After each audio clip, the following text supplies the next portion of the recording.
It's Sunday.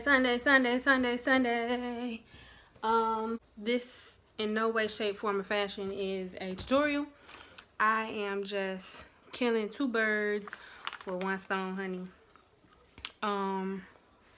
Do you see this Christmas time, this Christmas season that is happening in front of my head? That is what happens when you mix products. Being lazy.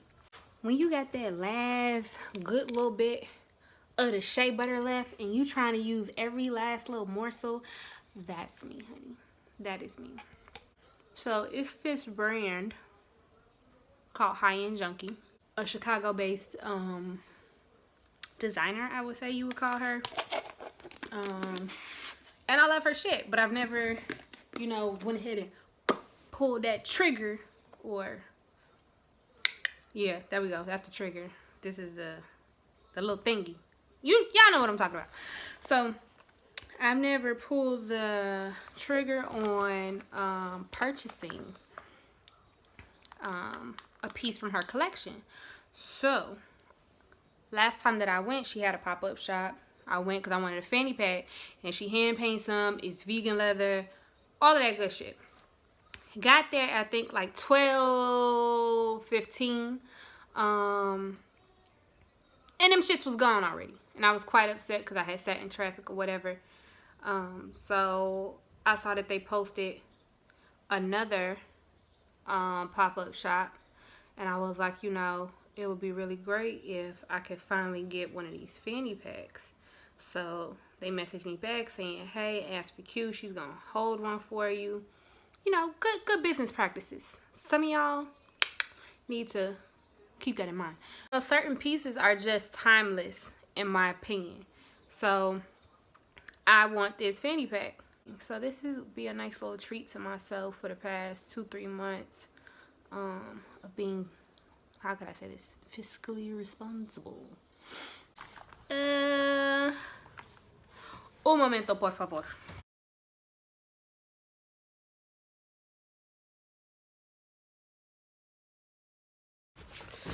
Okay. I listened to a really great podcast this morning, and they were touching on when should you talk about your financial status when you're dating. And y'all know in the last vlog, I mentioned that because of my ex-fiance's financial irresponsibility, that even which our relationship, I ended it in 2014, even now in 2018, his financial irresponsibility is affecting me in some way, shape, form, or fashion now. And in this podcast, a couple of them were saying, well, like in month 2 of dating, you should be talking about it. Like, where's your credit at? What are your financial goals? So one girl was saying, like 2 months in, you should know or whatever. And I will be completely transparent with you that I say the best word that I could use to describe it is I am nervous to discuss finances in the realms of, a relationship or getting to know someone, because I really have to trust you, because I've experienced men being irresponsible. I've experienced men hiding things from me about their finances. I've experienced men judging me because they feel like I don't make enough. And which is some new shit to me, because I never knew that, it's okay for a man to judge a woman for not making set amount of money. But if I in turn didn't date, talk to, or give a fair chance to someone based off of their amount of money, then by social standards, I would be considered a gold digger.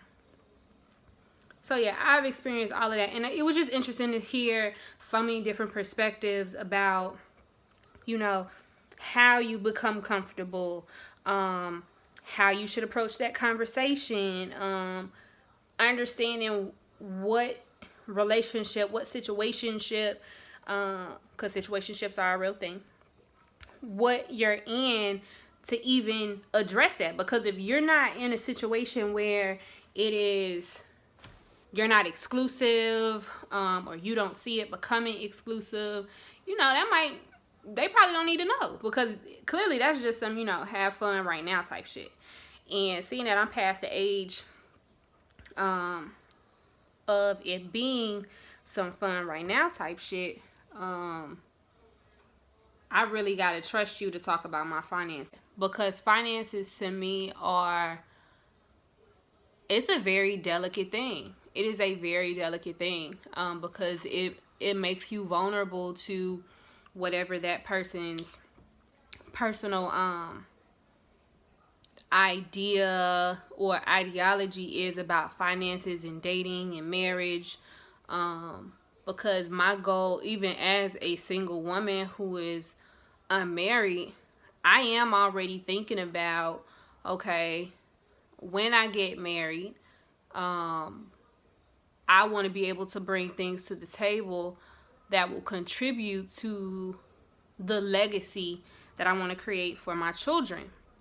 So I have certain things in line, like I have certain investments that I do not touch. I'm already thinking about that now, and I'm single, and I don't have any children.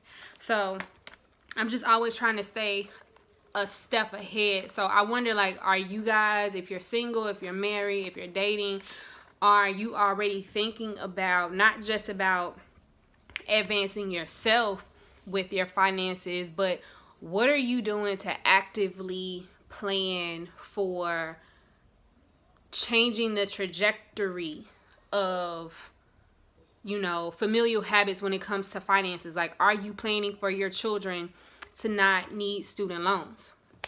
Because y'all know, I talk about my student loans all the time. I talk about all $100,000 worth of them.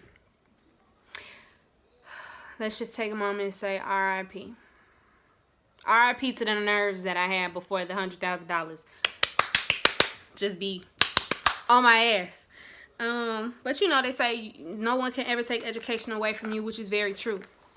But because of my experiences and because of the observations that I had from how my parents handled, my aspirations of going to college, I've definitely learned from the right decisions. I've learned from the poor decisions and the poor guidance that I have received, and that's not taken away from them. It's a generational thing. So at one point it was, somebody was the first to go to college in our family.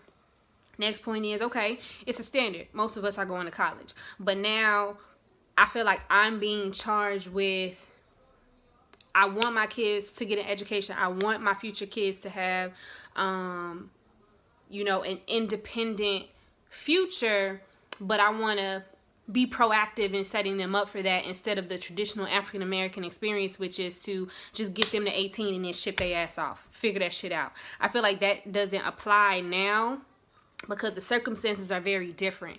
So at one point, I subscribed to the idea that, okay, when I have kids, they're going to go to college and then bye, and you can't come home. But because now that I've had to experience that myself, and just being able to have exposure to other cultures, I look at it differently, and I plan to tread those waters much in a better way, in a way that will set them up for success. So I noticed that in other cultures that children are not booted the fuck out at 18. They are not left to figure it out at 18, because at 18, in one conversation, a parent will say you are still a child, but yet you want them to make the decisions of someone who has lived a lifetime. And to be honest, if a parent is not financially preparing their children for financial responsibility, you definitely cannot count on the school system, because schools are not even teaching kids how to identify a check, know how to write a check. Like, I think that's some shit that stopped when I was in school. I remember in like the 1st and 2nd grade, we had workbooks that taught us how to write out checks, that taught us, you know, about checking accounts. I don't think that they have those life skills necessarily built into the education system for parents to use as an excuse to fall back on for things that kids should know. So I think that going forward, my efforts that I'm practicing now to prepare for a positive future of financial responsibility for my children will, you know, prove to be fruitful, and it will change the practices. And if my kids do want to stay at home and go to college, I will fully support them with that. I will never raise them to feel like at 18, you know, I'm dropping the mic and heading that way. I'm not going to do that.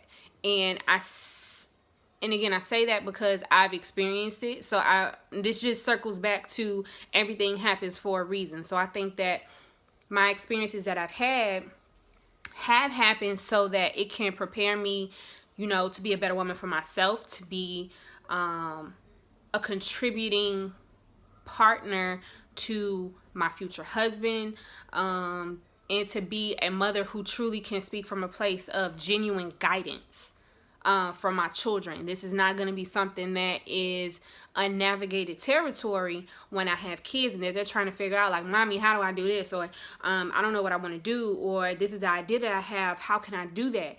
I will have kind of gone through the forest and like with the machete, and I didn't chucked all that shit down already, and I can provide them with a path that doesn't have as many distractions and all of the debris that I'm fighting my way through right now. So yeah, but off of the heavy shit, I'm going to go and get this good old fanny pack and live my best life. So I'm gonna charge my phone up because I need to do that. And yes, y'all about to see me flip this wig right on.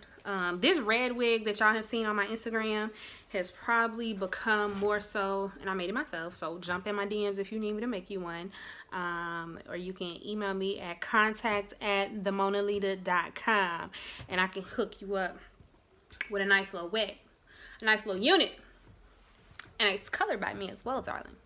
So I'm gonna take y'all to the grocery store and show y'all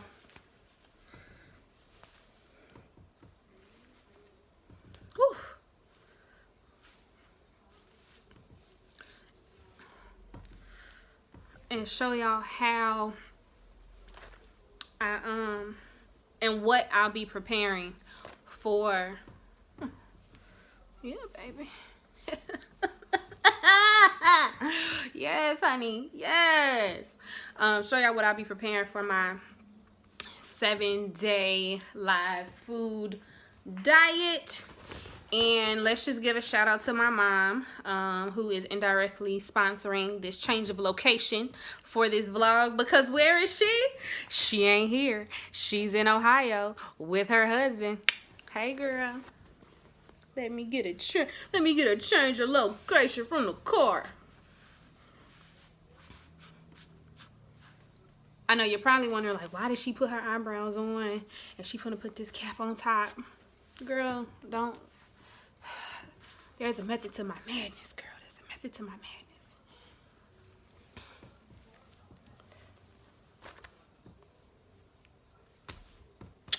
Hey. Hey, Red. Hey, this my little Cardi B. It's my little Cardi B. All right, so let's roll.